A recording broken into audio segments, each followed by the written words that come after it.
بسم الله الرحمن الرحيم. السلام عليكم ورحمة الله تعالى وبركاته. كلنتي وعنا وناكسن داودياشيدا qiimaha iyo qadarinta naga mudan meel kasta ka joogtaan daafaha adduunka. Ramadaan Kariim ku soo dhawaada warkii Bulsha TV oo idinka imanaya stuudiyiisa guud ee magaalada Hargeysa.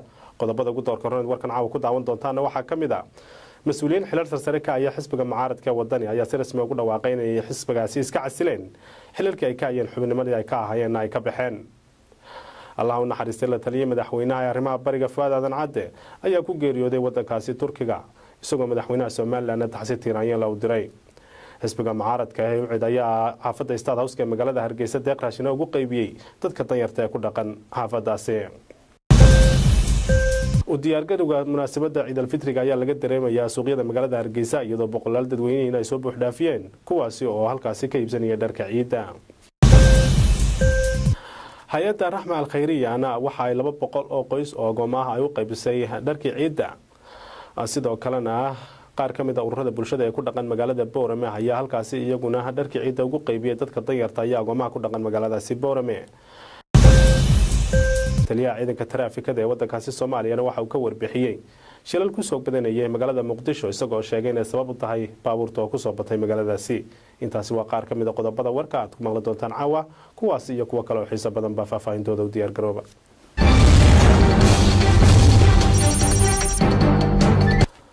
mar kale kula wanaagsan daawadayaal ciidanka taraafikada ee wadankaasi Soomaaliya ayaa ka warbixiyay shilal muddooyinkii ugu dambeeyay ku soo badanayay magaalada Muqdisho ee wadanka Soomaaliya kuwaas oo sheegay in sabab u tahay baabuurta oo ku soo badatay magaalada Muqdisho. wariyaha magaalada Muqdisho Maxamed Cabdi Cismaan Faradheere ayaa faahfaahinta warkan inooga soo diray magaalada Muqdisho. taliyaha ciidamada ilaalada wadooyinka Cali Xirsi Barre Cali Gaab ayaa faahfaahin ka bixiyay shilal gaari oo muddooyinkii dambe ku soo badanayay wadooyinka magaalada Muqdisho. taliyaha waxa uu sheegay in shilalkan in ay soo bateen sababo uu ku sheegay gawaarida oo magaalada ku soo badatay iyo wadooyinka oo ciriiriya. in ka badan 200 oo kiis ayaan diiwaan gelinay ayuu yiri taliyaha ciidamada wadooyinka. Bismillahir Rahmaanir Rahiim. magaaladan xamar wixii laga qabanayo guryaha laga dhiso qashin laga raro tabeelaha lagu dhajiyo samaafaraha lagu dhajiyo tarin loo sameeyo waxaas dhan waxay saaran yihiin gobolka Banaadir. annagana waxaan nahay laamo la shaqeeya gobolka Banaadir. shaqo ahaan ayaan gobolka Banaadir ugu xiranahay. shaqo ahaan wasaaradda gaadiidka ayaan ugu xiranahay. sharci ahaanna shaqo ahaan wasaaradda maaliyadda ugu xiranahay.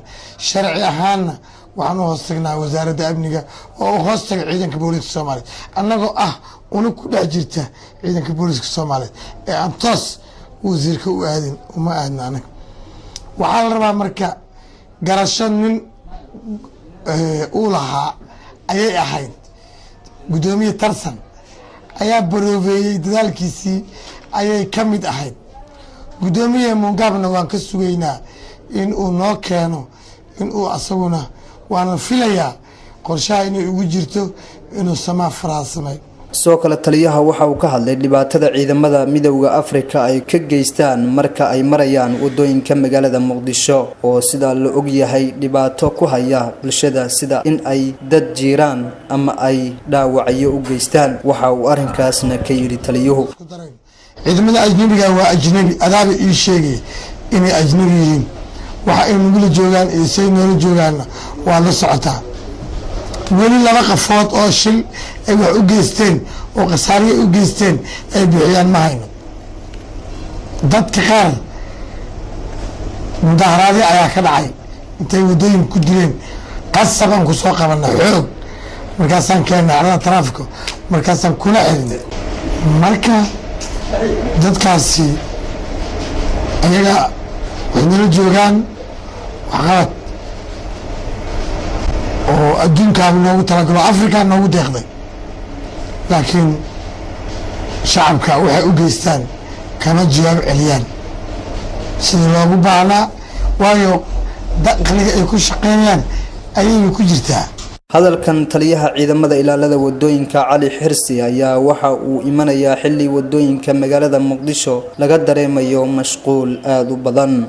Maxamed Cabdi Cismaan Maxamed Faradheere TV-ga madaxa bannaan ee Bulsho magaalada Muqdisho.